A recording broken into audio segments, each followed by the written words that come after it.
কয়েকদিনের কষ্টের পর অবশেষে সেই দিনটা চলে এসেছিল। আজ আমাদের গরুগুলো আবার তাদের নিজের জায়গায় ফিরবে।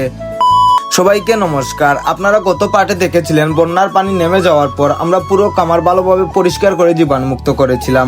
কামারের সব কাজ শেষ করে বিকালের দিকে আমরা গরুগুলোকে খামারে ফিরিয়ে আনার প্রস্তুতি নিলাম। তবে একটা সিদ্ধান্ত আমরা আগেই নিয়ে রেখেছিলাম, সেটা হলো গরুগুলোর বিকালের সব কাজ রাস্তার উপরেই শেষ করব। তাই প্রথমে সব গরুকে দানাদার খাবার খাওয়ানো হলো, তারপর একে একে দুধ দহনের কাজ শেষ করলাম। দুধ দহন শেষ করে প্রতিদিনের মতো যেখানে দুধ দেই সেখানে পৌঁছে দিলাম।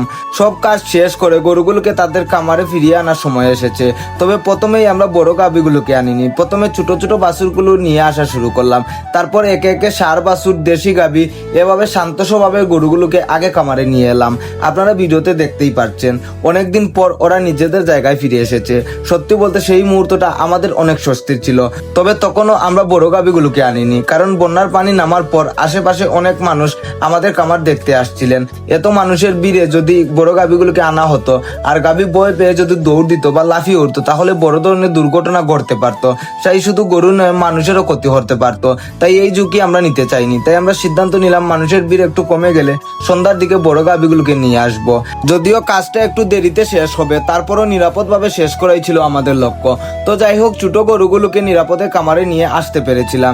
কিন্তু আসল চ্যালেঞ্জ তখনও বাকি ছিল, কারণ বড় দুধ দেওয়া গাভীগুলোকে ফিরিয়ে আনা এতটা সহজ ছিল না।